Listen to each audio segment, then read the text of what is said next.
ओम श्री परमात्मने नमः। ओम श्री परमात्मने नमः। ओम श्री परमात्मने नमः। मैं प्रभु का हूँ और प्रभु ही मेरे हैं। मैं प्रभु का हूँ और प्रभु ही मेरे हैं। मैं आपकी शरण में हूँ प्रभु, मैं आपका ही हूँ। मैं आपकी शरण में हूँ प्रभु, मैं आपका ही हूँ। मैं केवल प्रभु का हूँ और केवल प्रभु ही मेरे हैं। मैं केवल भगवान का हूँ और केवल भगवान ही मेरे हैं। मैं आपकी शरण में हूँ हे नाथ, हे परम परम प्रकाश, हे ब्रह्म ब्रह्म ब्रह्म ब्रह्म की भी ज्योति, मैं आपकी शरण में हूँ, मैं आपका ही हूँ। ओम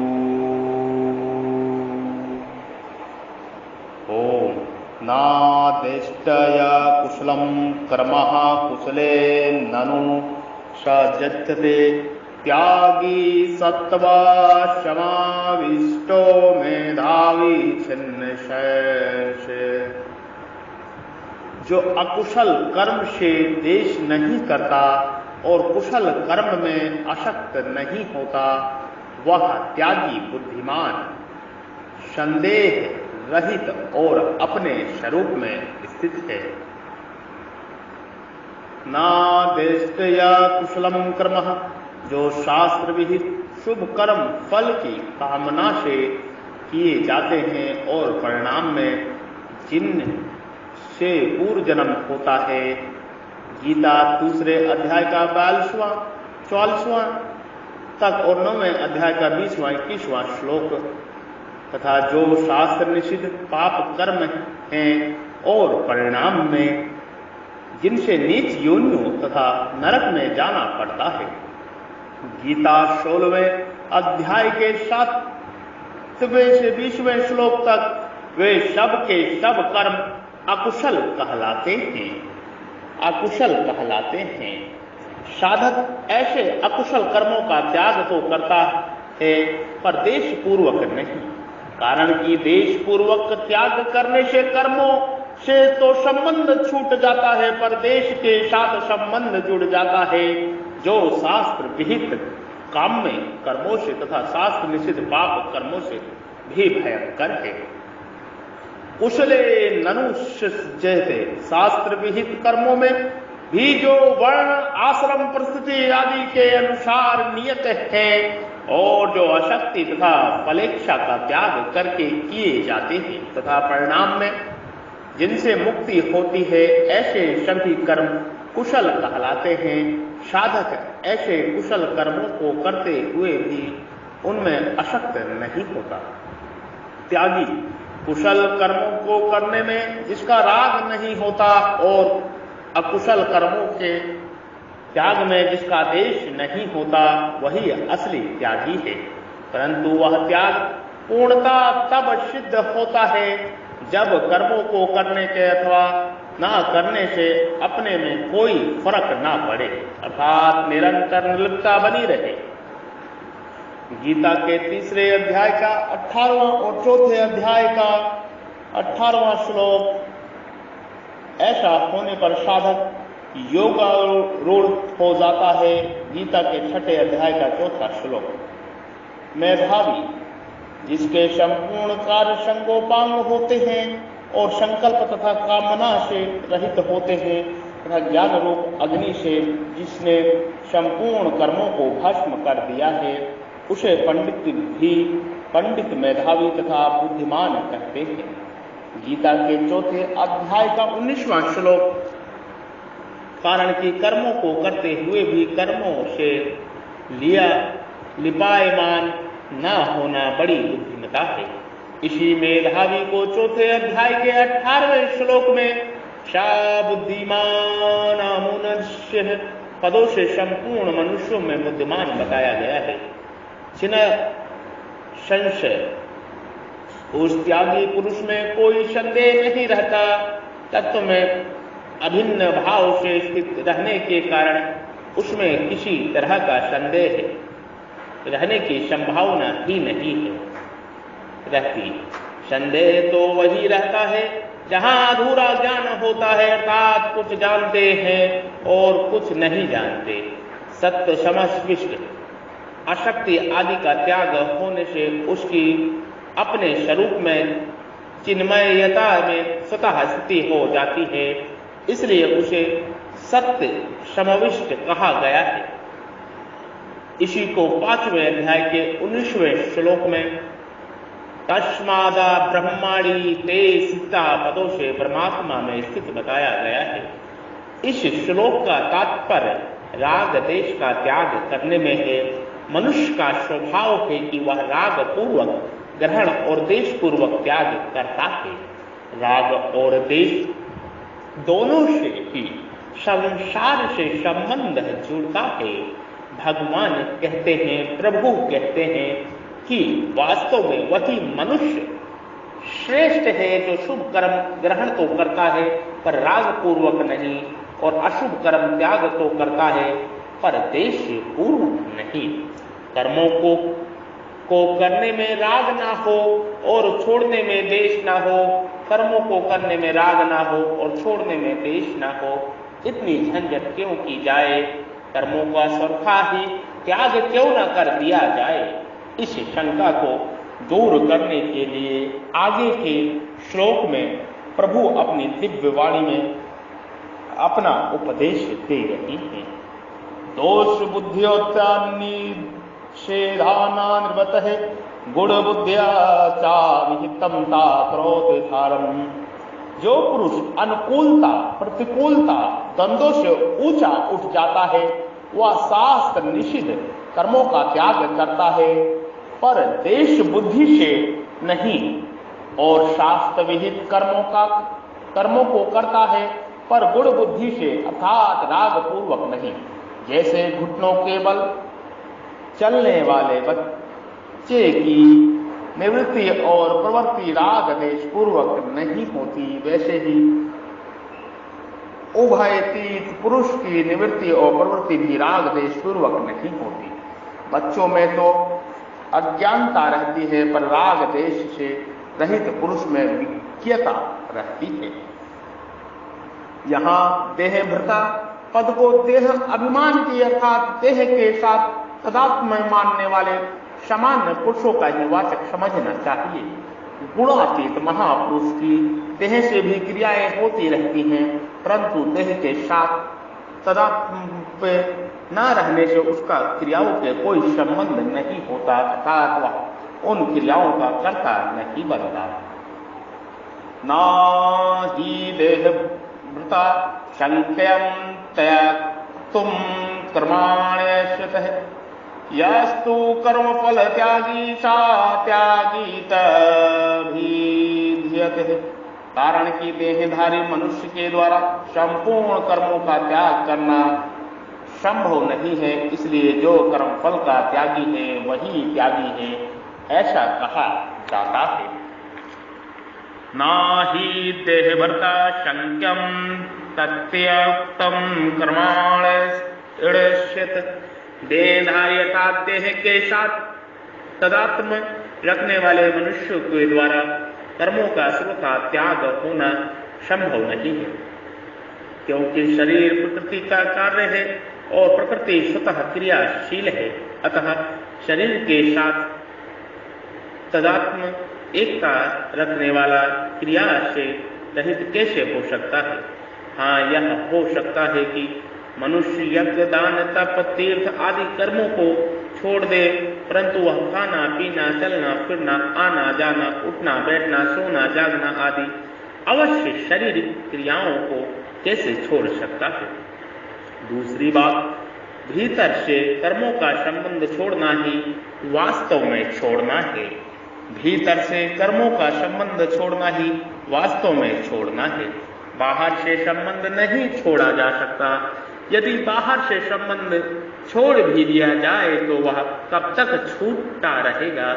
जैसे कोई समाधि लगा ले तो उस समय बाहर की क्रियाओं का संबंध छूट जाता है, परंतु समाधि भी एक क्रिया है, एक कर्म है, क्योंकि इसमें प्रकृति के कारण शरीर का संबंध रहता है, इसलिए समाधि से भी व्युत्थान होता है। कोई भी देहधारी मनुष्य कर्मों का स्वरूप से संबंध विच्छेद नहीं कर सकता। कोई भी देहधारी मनुष्य कर्मों का स्वरूप से संबंध विच्छेद नहीं कर सकता।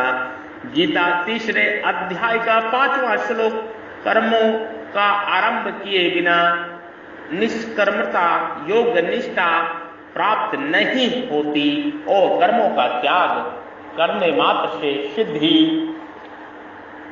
संख्या निष्ठा भी प्राप्त नहीं होती। गीता के 3 अध्याय का 4वां श्लोक। मार्मिक बात, पुरुष चेतन सदा निर्विकार और एकरस रहने वाला है, परंतु प्रकृति विकारी और सदा परिवर्तनशील है। जिसमें अच्छी रीति से क्रियाशीलता हो उसको प्रकृति कहते हैं। जिसमें अच्छी रीति से क्रियाशीलता हो उसे प्रकृति कहते हैं। प्रकर्षण करणम भवेल्युच्चो इति प्रकृति।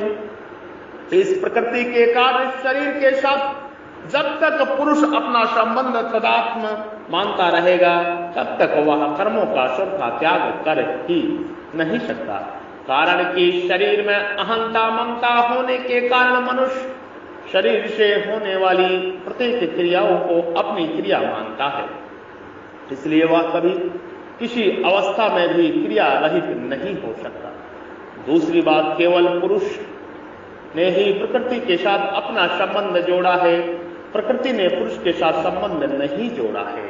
प्रकृति ने पुरुष के साथ संबंध नहीं जोड़ा है। जहां विवेक रहता है वहां पुरुष ने विवेक की उपेक्षा करके प्रकृति से संबंध की सद्भावना कर ली है, अर्थात संबंध को सत्य मान लिया है। संबंध को सत्य मानने से ही बंधन हुआ है। वह संबंध 2 तरह का होता है, अपने को शरीर मानना और शरीर को अपना मानना, अपने को शरीर मानना और शरीर को अपना मानना। अपने को शरीर मानने से अहंता और शरीर को अपना मानने से ममता होती है। इस अहंता ममता रूपी संबंध का घनिष्ठ होना ही देहधारी स्वरूप है। ऐसा देहधारी मनुष्य कर्मों को सर्वथा नहीं छोड़ सकता। यस्तु कर्म फल त्यागी सा त्यागीता विधीयते। जो किसी भी कर्म और फल के साथ अपना संबंध नहीं रखता वही त्यागी है। जब तक मनुष्य कुशल अकुशल के साथ, अच्छे मंदे के साथ अपना संबंध रखता है तब तक वह त्यागी नहीं है। यह पुरुष जिस प्रकृति क्रिया और पदार्थों को अपना मानता है उसमें उसकी प्रियता हो जाती है। उसी प्रियता का नाम है अशक्ति।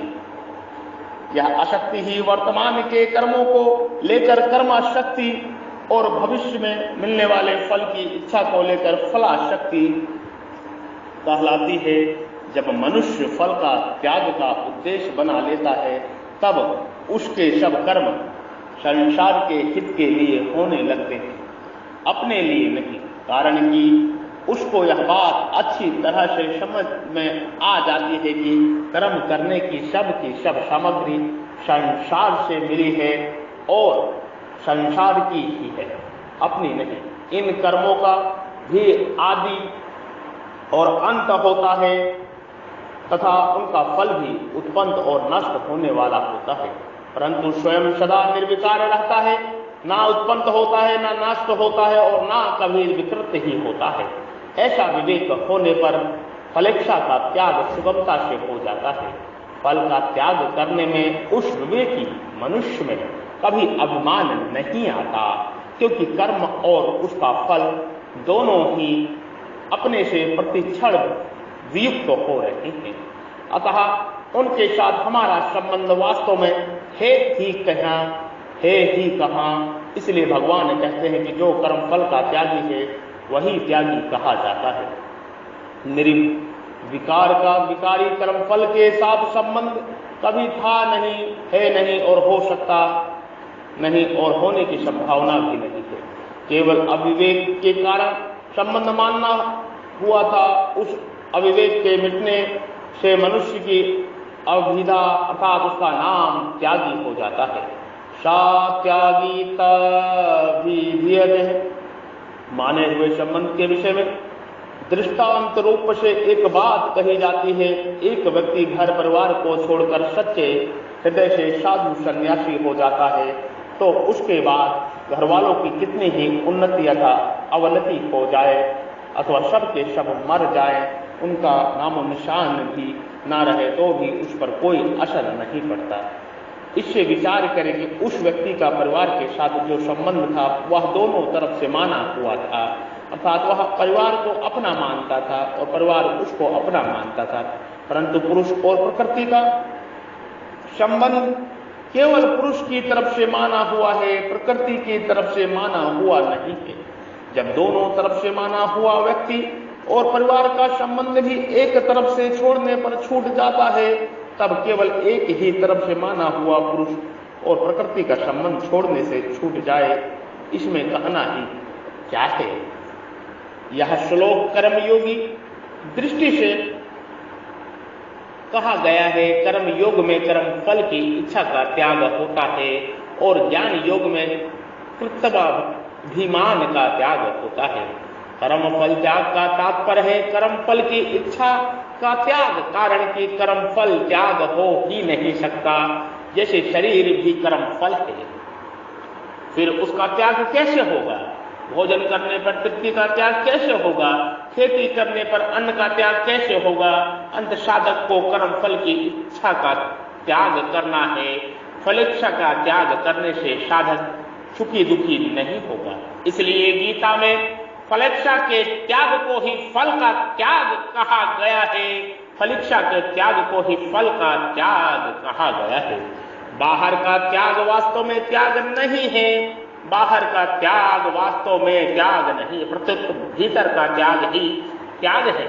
अगर कोई बाहर से त्याग करके एकांत में चला जाए तो भी संसार का बीज शरीर तो उसके साथ है ही, मरने वाले का अपने शरीर सहित सब वस्तुओं का त्याग हो जाता है, पर उसमें मुक्ति नहीं होती। अतः हमारी कामना ममता आसक्ति ही बांधने वाली है, अतः हमारी कामना ममता आसक्ति ही बांधने वाली है, बांधने वाले हैं, संसार नहीं। इसलिए अपने लिए कुछ ना करने से कर्मों में संबंध विच्छेद हो जाता है। यदा याचरतः कर्म समग्र प्रविल्यत है। पूर्व श्लोक में कहा गया है कि कर्म फल का त्याग करने वाला ही वास्तव में त्यागी है।